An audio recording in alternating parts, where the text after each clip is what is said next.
وما لنا ألا نتوكل على الله وقد هدانا سبلنا ولنصبرن على ما آذيتمونا وعلى الله فليتوكل المتوكلون. Nah, ketika bertemu dengan Nabi Muhammad SAW, seorang Nabi yang mengenal Nabi Yunus SAW, dengan segera Adas ini menerima apa? Dakwahnya Nabi Muhammad SAW. Ini coba antum lihat. Ketika Rasulullah dakwah, nggak ada yang nerima. Ketika mengadukan kepada Allah Subhanahu Wa Taala, langsung Allah tunjukkan, ini loh yang nerima dakwah kamu ini. Kamu sangkakan yang menerima dakwah itu petinggi-petinggi situ. Nggak ada yang menerima petinggi-petinggi. Justru seorang budak yang menerima dakwah kamu. Allah tunjukkan ini yang menerima dakwah Islam itu memang kebanyakan dari kalangan bawah, masyarakat bawah. Seorang budak yang menerima dakwah. Nah, melihat hal tersebut, melihat Adas langsung mencium Nabi Muhammad SAW, apa yang dilakukan oleh Utbah bin Rabi'ah dengan Syaibah bin Rabi'ah. Faqala ibna Rabi'ata ahaduhuma lil akhar amma ghulamuka faqad afsadahu alaik. Ini budakmu itu udah dirusak sama orang ini, tuh lihat itu. Falamma jaa Adas qala lahu, ketika Adas datang menemui tuannya mengatakan apa? Waihak ma hadza. Dikatakan oleh oleh Utbah dengan Syaibah tadi, celaka Anda, wahai siapa? Adas. Apa yang kamu lakukan? Ngapain cium-cium orang itu gitu loh? Meluk-meluk orang itu ngapain?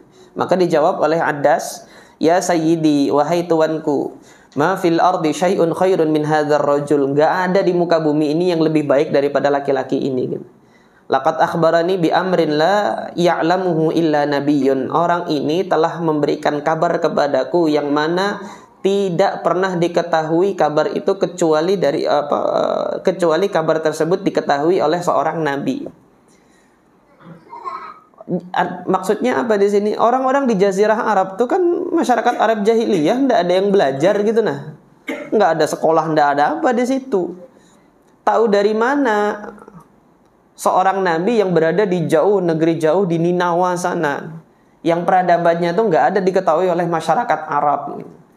Dan masanya itu sudah berlalu lama, masanya Nabi Yunus alaihi salatu wassalam. Tetapi seorang laki-laki mengenal siapa itu Yunus dan mengenal detail bagaimana Nabi Yunus kiprah dakwahnya dahulu di Ninawa.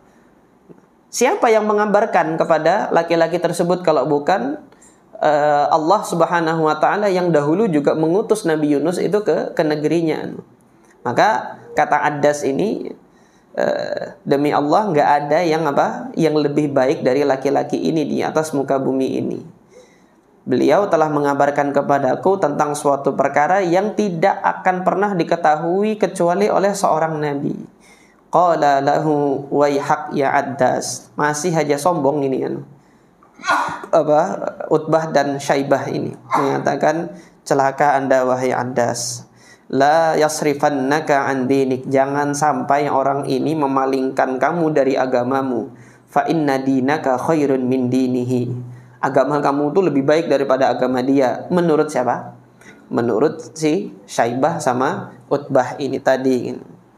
Tapi justru seruannya di dalam agama Nasrani tentang kabar kedatangan Nabi akhir zaman nanti, ikuti seruan dakwah dari Nabi akhir zaman nanti ya.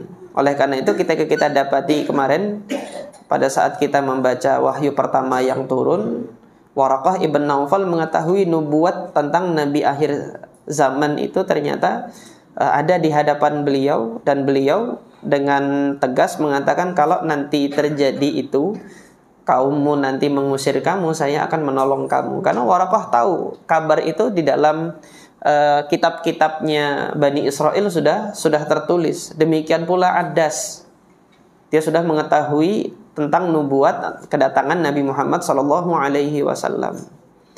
Nah, setelah peristiwa ini, raja'a Rasulullah sallallahu alaihi wasallam fi tariqi Makkah. Rasulullah melanjutkan perjalanannya pulang menuju Mekah ba'da khurujihi minal haid kaiban mahzunan kasiral qalbi.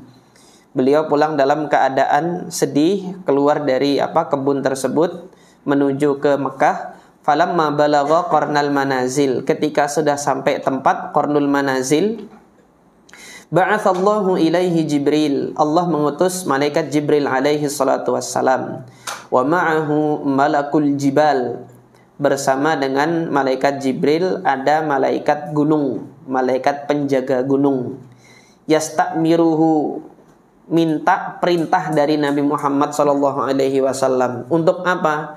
An yutbiqa al-akhshabaini ala ahli Makkah, untuk menimpakan. Atbaqa yutbiqu itu membalik yang atas jadi bawah, yang bawah jadi atas, itu atbaqa yutbiqu namanya.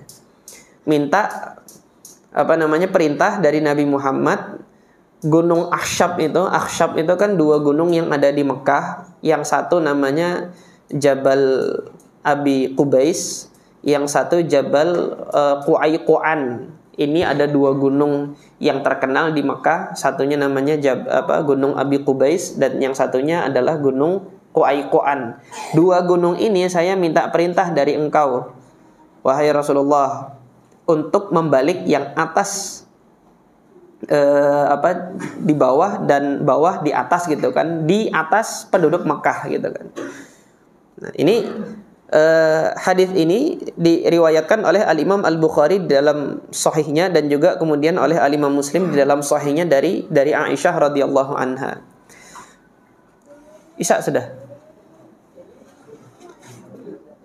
Sudah Isya, kita baca riwayatnya dulu, nanti insyaallah pertemuan yang akan datang kisahnya akan kita lanjutkan. Al-Imam Al-Bukhari meriwayatkannya dari Aisyah radhiyallahu anha, yang mana redaksi hadisnya, Ibunda Aisyah tanya kepada Nabi sallallahu alaihi wasallam, "Hal ata 'alaika yaumun kana ashadda 'alaika min yaumi Uhud?" Ada enggak hari di mana engkau itu mengalami kejadian yang paling menyakitkan, lebih menyakitkan daripada kejadian pada saat pertempuran Uhud? Kata Nabi laqitu min qaumika ma laqit wa kana ashadda ma laqitu minhum yaumal aqabah in uridat nafsi ala bani in aradtu nafsi ala ibni abdi yalil ibn abdi kulal falam yujibni ila ma aradtu. Jadi hari yang paling menyakitkan bagiku, yang lebih menyakitkan daripada hari Uhud itu ketika aku menawarkan diriku untuk mendakwahi siapa? Abdu Yalil ibnu Abdi Kulal dan dua saudaranya tadi ini. Dia tidak menerima diriku. Fantalaqtu wa ana mahmumun ala wajhi. Aku pergi dari mereka dalam keadaan aku dilempari, yang mana wajahku itu terluka berdarah. Falam astafiq illa wa ana biqarnis sa'alib wa huwal musamma biqarnil manazil. Ketika aku sudah sampai di qarnul manazil, farafa'tu ra'si, aku angkat kepalaku. Fa idza ana bisahabatin qad adallatni, ketika aku mengangkat pandanganku ke atas ada awan yang menaungi. Fa nadhartu fa idza fiha Jibril, ketika aku lihat ternyata di awan tersebut ada Jibril. Fanadani, Jibril memanggilku. Faqala innallaha qad sami'a qawla qaumika lak, Allah subhanahu wa ta'ala sudah mendengar perkataan kaummu kepada engkau. Wa ma raddu alaika, dan perlakuan mereka menolak menolak ajakan dakwah engkau ini. Wa qad ba'atsallahu ilaika malakul jibal, Allah sudah mengutus malaikat-malaikat gunung itu, lita'murahu bima syi'ta fihim, agar engkau memerintahkan kepada mereka apa yang engkau inginkan wahai Muhammad, perintahkan mereka, mereka akan melaksanakan. Fanadani malakul jibal, kemudian malaikat gunung tersebut menyeru kepada Nabi Muhammad, fasallama alayya, dan kemudian menyampaikan salamnya kepadaku. Tsumma qal, kemudian ia mengatakan, ya Muhammad, wahai Muhammad, dzalika fama syi'ta, yang itu gitu kan, kata malaikat gunung, terserah engkau. In syi'ta an utbiqa alaihim al-akhsyabaini. Kalau engkau ingin, aku balikkan nanti dua gunung Akhsyab itu, Jabal Abi Qubais dengan Jabal Qu'aiqu'an itu aku balikkan kepada mereka. Ai la fa'altu, kalau engkau inginkan saya balik itu. Saya balik. Tapi apa kata Nabi? Bal arju an yukhrijallahu azza wa jalla min aslabihim man ya'budullaha azza wa jalla wahdah la yusyriku bihi syai'a. Nah, kata Nabi Muhammad kepada malaikat gunung, saya masih berharap Allah Subhanahu wa taala nanti akan mengeluarkan dari tulang sulbi mereka keturunan-keturunan yang akan menyembah Allah dan tidak menyekutukan Allah dengan suatu apapun. Jadi kalau memang bapaknya sudah nggak bisa didakwahi lagi, maka harapannya adalah mudah-mudahan generasi yang dilahirkannya nanti akan menyembah Allah Subhanahu wa taala. Ini yang diharapkan oleh Nabi sallallahu alaihi wasallam. Artinya hal ini menunjukkan rahmatnya Nabi Muhammad, pemaafnya Nabi Muhammad sallallahu alaihi wasallam, dan Nabi Muhammad sallallahu alaihi wasallam tidak membalas keburukan mereka itu dengan keburukan, padahal beliau mampu. Kalau mau, sudah nggak apa-apa, balikin aja gitu kan. Tinggal ngomong begitu aja, terbalik sudah itu gunung Gunung Abi Qubais dengan Gunung Qu'aiqu'an itu lenyap itu penduduk Mekah. Tetapi Rasulullah SAW masih berharap keturunan-keturunannya nanti ada yang menyembah Allah Subhanahu wa taala. Allah kabulkan, anaknya Abu Jahal masuk Islam, Ikrimah. Anaknya Umayyah bin Khalaf, Sofwan masuk Islam. Bahkan yang menentang Nabi Muhammad SAW yaitu Abu Sufyan masuk Islam. Anaknya Muawiyah bin Abi Sufyan masuk Islam. Allah takdirkan akan menjadi pemimpin besar nanti dari Bani Umayyah. Nah, ini harapan Nabi SAW adalah doa, dan Allah Subhanahu wa taala ijabah doa tersebut.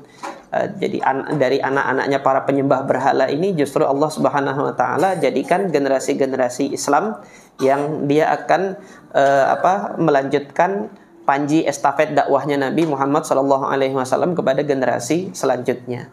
Ini saja mungkin yang bisa kita pelajari pada kesempatan malam hari ini. Mudah-mudahan Allah Subhanahu wa taala menjadikan manfaat apa yang kita pelajari, dan mudah-mudahan Allah menganugerahkan amal soleh kepada kita atas ilmu yang sudah kita pelajari, dan mudah-mudahan ini menjadi penyemangat dan motivasi kita untuk beramal soleh, untuk berjuang melanjutkan apa yang Nabi Muhammad SAW dahulu perjuangkan, yaitu mengajak orang-orang, mengajak umat manusia ini ke dalam agama Allah Subhanahu wa taala, menyelamatkan umat manusia ini di dunia dan di akhirat nanti. Aqulu qouli hadza wa astaghfirullah li wa lakum wa li sairil muslimin min kulli dzamb fastaghfiruhu innahu huwal ghafurur rahim. Assalamualaikum warahmatullahi wabarakatuh.